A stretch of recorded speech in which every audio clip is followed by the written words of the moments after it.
50,000 men. That's how many soldiers the Persian Empire sent to erase Rome's eastern frontier in the summer of 530 AD. 50,000 of the most battle-hardened warriors on Earth. Immortals, armored cavalry, elite archers, the full suffocating weight of the greatest military machine the ancient world had ever seen. They had crushed armies before, they had broken empires before, and now they were marching toward a small Roman fortress town called Dara, absolutely certain they would do it again. Standing across from them were 25,000 Romans, half the number, half the strength. Sitting on the wrong side of a frontier they had already lost once before. And leading them was a general so young that his own officers whispered doubts behind his back. A man who had never commanded an army of this size. A man the Persians had never heard of, never feared, and never once considered a serious threat. His name was Flavius Belisarius, and he was 25 years old. Now here is what makes this story completely different from every battle you have ever heard about. Belisarius did not win at Dara by riding harder than the enemy. He did not win by finding a secret pass, launching a night raid, or getting lucky in the chaos of combat. He won this battle before a single sword left its scabbard. He won it before the first Persian boot touched Roman soil. He won it with nothing more than a shovel, a geometric mind, and a terrifyingly deep understanding of how human beings behave when they think they are winning.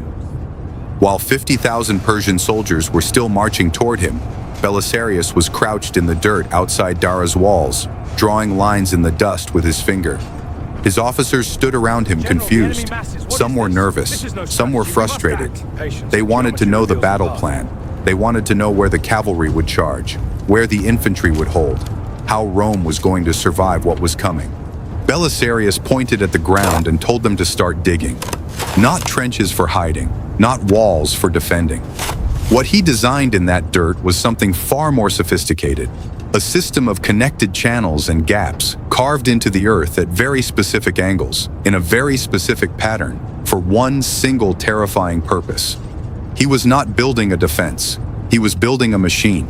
A machine designed to make 50,000 confident, aggressive Persian soldiers walk exactly where he wanted them to walk, do exactly what he predicted they would do, and then collapse on themselves from the inside out. When the Persian commanders finally arrived and looked across the battlefield, they saw the trenches. They studied them. They understood what Belisarius was attempting. And then they gave the order to attack anyway.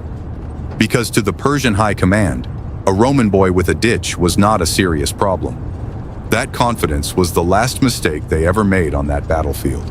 What happened at Dara on that sweltering summer day in 530 AD is not just a story about a battle. It is a story about genius, about a young man who looked at his disadvantages, the numbers, the experience gap, the terrain, the pressure, and instead of being crushed by them, used every single one of them as a weapon. It is the story of how one mind, sharp enough and calm enough and bold enough, can outthink an empire. And it begins with a ditch. Belisarius was not supposed to be here, not at this age, not with this much responsibility sitting on his shoulders. The eastern frontier of the Roman Empire, what historians would later call the Byzantine Empire, was the most dangerous posting in the known world in the 6th century. It was the bleeding edge between two civilizations that had been tearing at each other for centuries.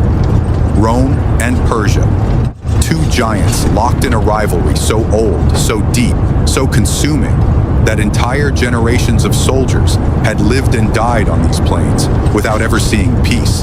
The man who sent Belisarius to hold this frontier was Emperor Justinian. And Justinian was a man obsessed with one dream above all others, restoring the glory of the old Roman Empire, reclaiming the territories Rome had lost, writing his name into history as the emperor who made Rome great again. But to do any of that, he needed his eastern border to hold. He needed someone he trusted standing between Constantinople and the Persian army. And for reasons that surprised almost everyone around him, the man Justinian chose was a young officer from the Balkans named Belisarius. They had grown up together in a way. Belisarius had served in Justinian's personal guard before Justinian became emperor. He had proven himself loyal, intelligent, and unusually calm under pressure. But loyalty and intelligence are one thing. Commanding the entire Eastern army against the might of Sassanid Persia is something else entirely.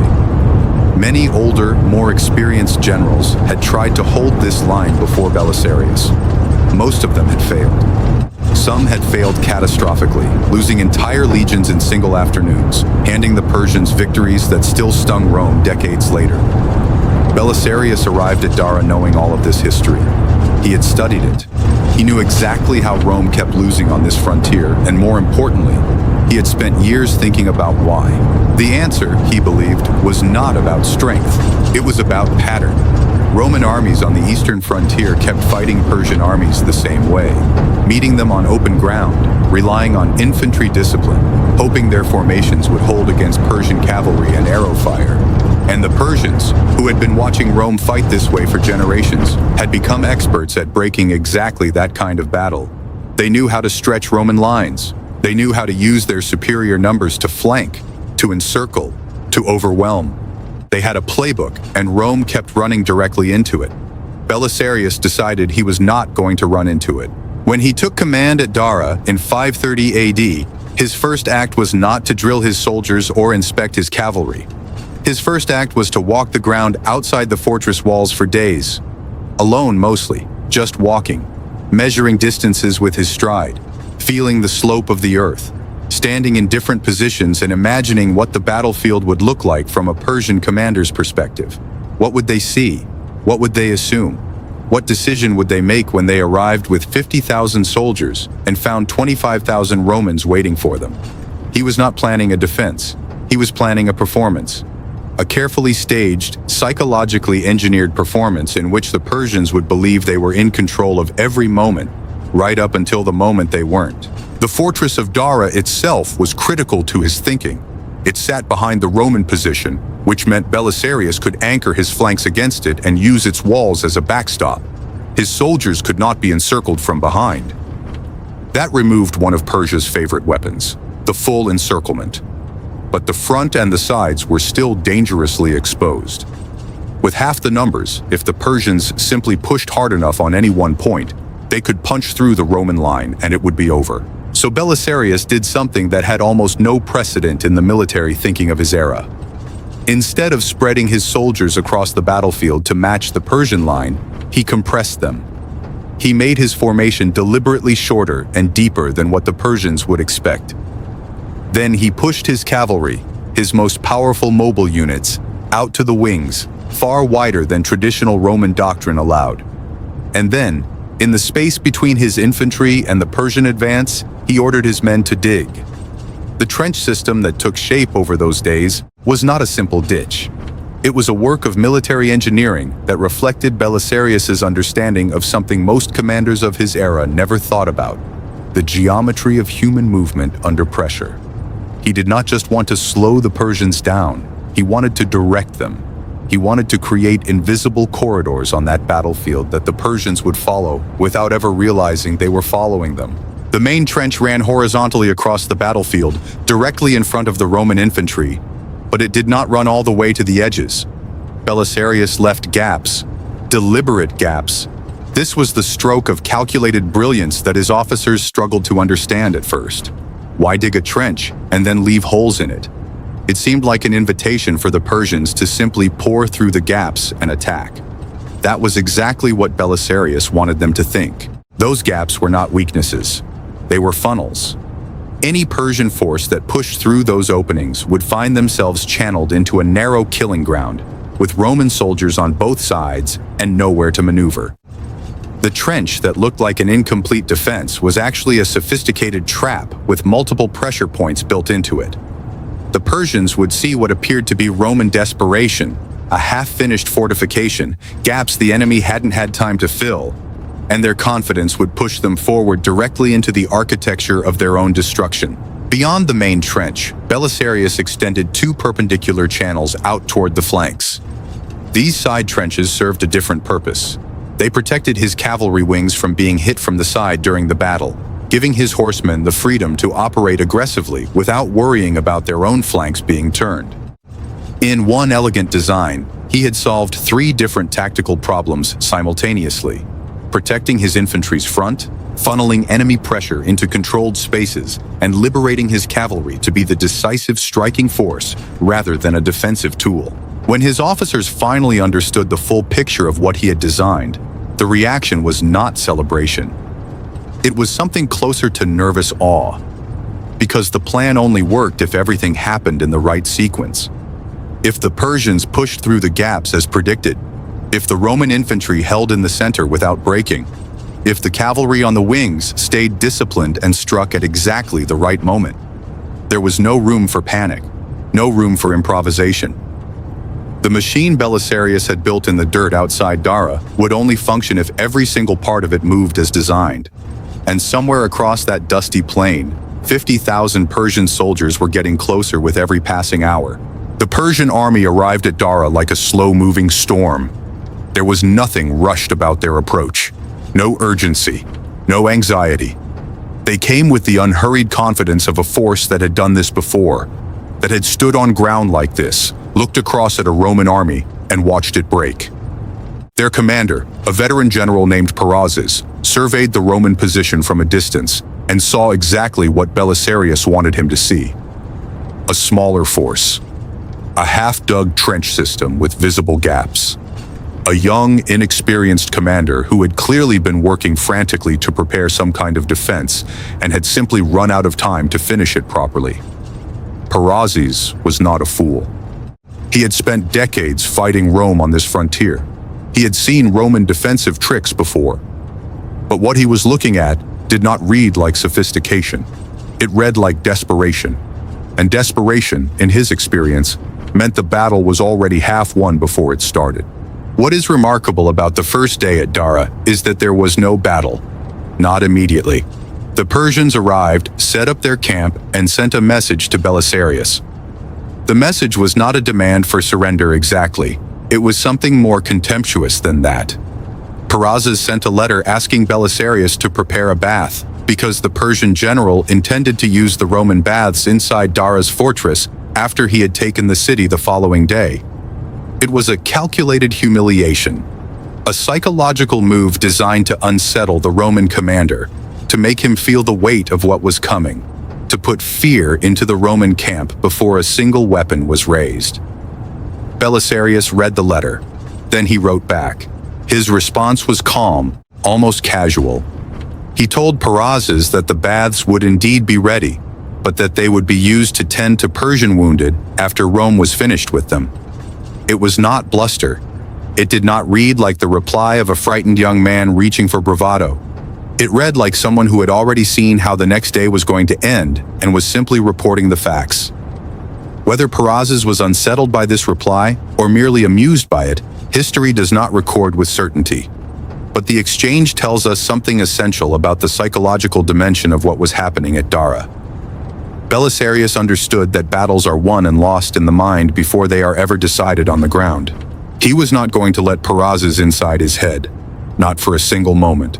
The next morning, the Persian army formed up, and when Perazes looked across at the Roman position in the full light of day, with his 50,000 soldiers arrayed behind him, his reading of the situation did not fundamentally change. The Romans were outnumbered. The trench was incomplete. The gaps were there, just as they had appeared the day before. His cavalry was superior. His numbers were overwhelming. The mathematics of the situation pointed in one direction. He ordered the advance. What happened in the first phase of the battle was almost exactly what Belisarius had scripted.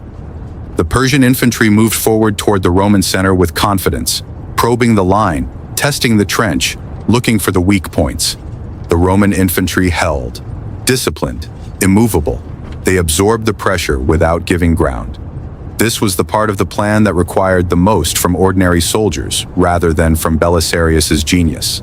Standing firm while an army twice your size pushes against you, trusting that the man who drew lines in the dirt had actually thought this through correctly. They held.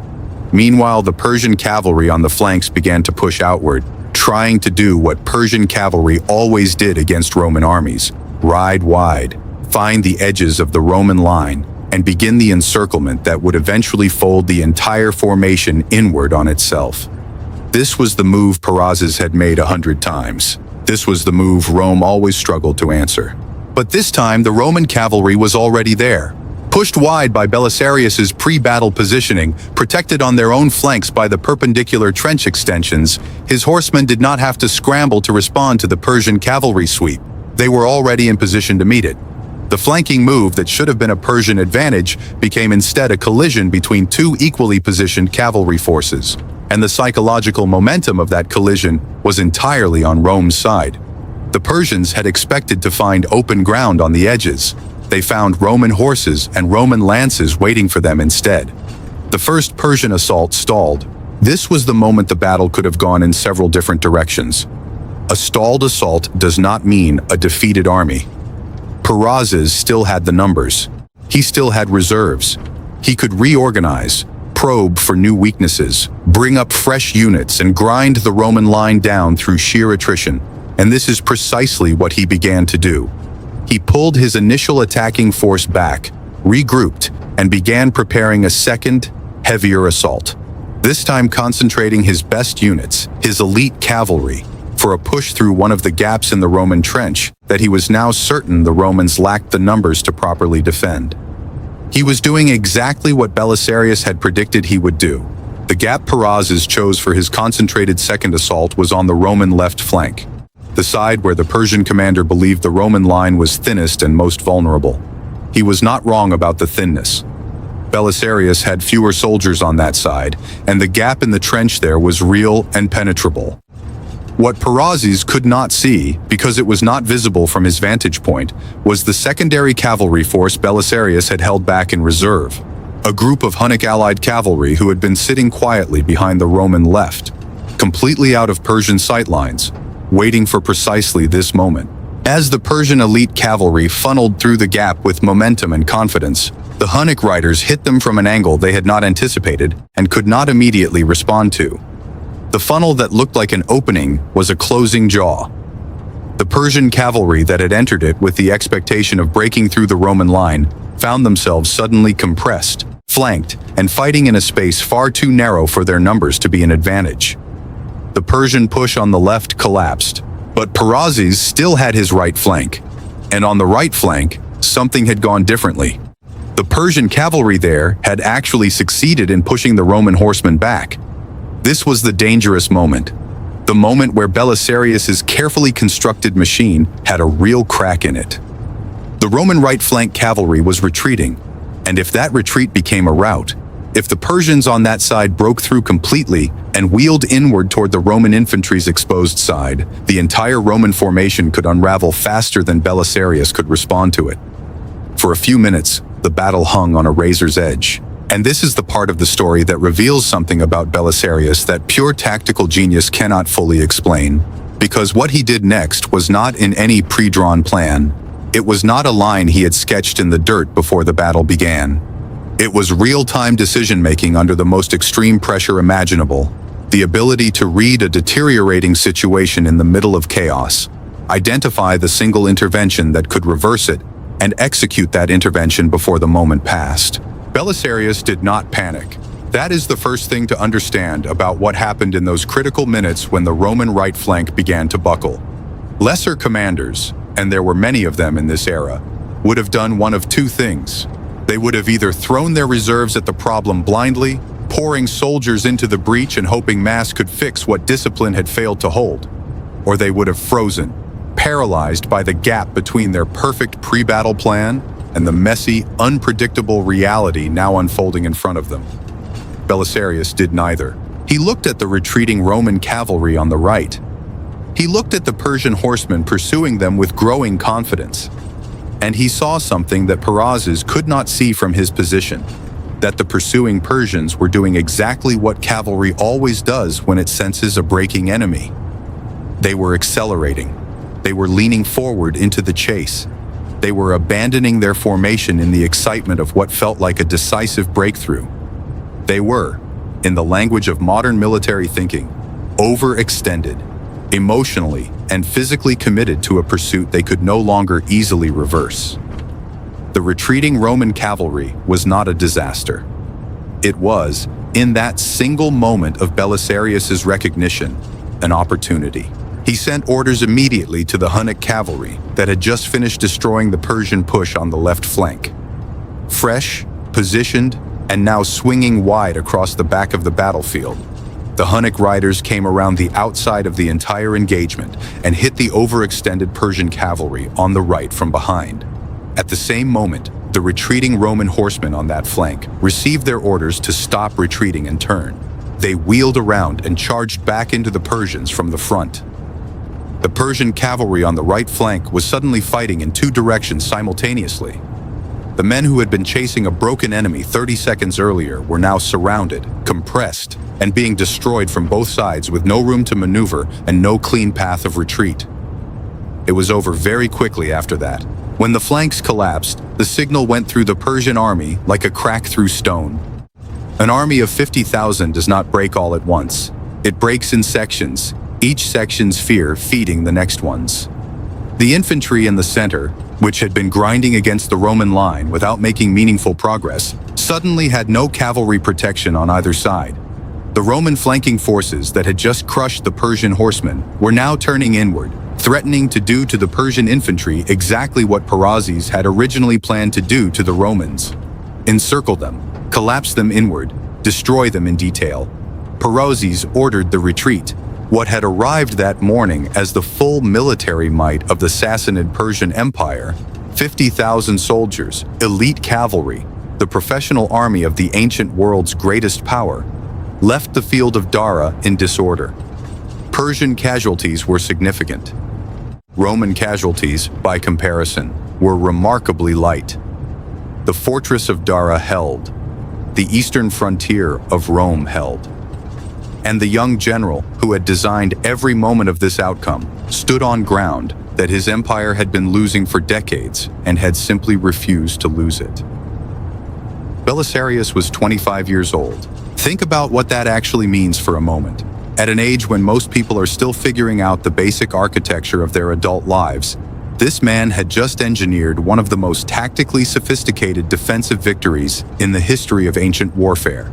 He had taken a position of significant disadvantage. Half the numbers, a nervous army, a skeptical officer corps, an enemy with a generational edge in experience, and turned every single one of those disadvantages into components of a winning system. The trench that looked like desperation was a trap. The gaps that looked like weakness were funnels.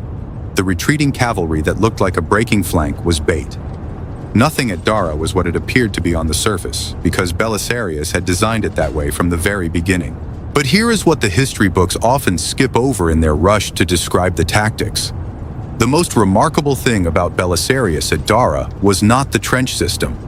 It was not the Hunnic cavalry maneuver. It was not even the pre-battle psychological composure he showed in his reply to Perazes' insulting letter. The most remarkable thing was the combination of two qualities that almost never exist in the same person at the same time. The patience to plan with absolute precision and the flexibility to improvise with absolute clarity when the plan met reality. Most brilliant planners are brittle. They build beautiful systems that shatter the moment something unexpected happens, because their confidence lives in the plan rather than in themselves. Belisarius was different. The plan was a tool he used. It was not a crutch he leaned on. When the right flank buckled in a way he had not fully scripted, he did not search his mental notes for the contingency he had prepared.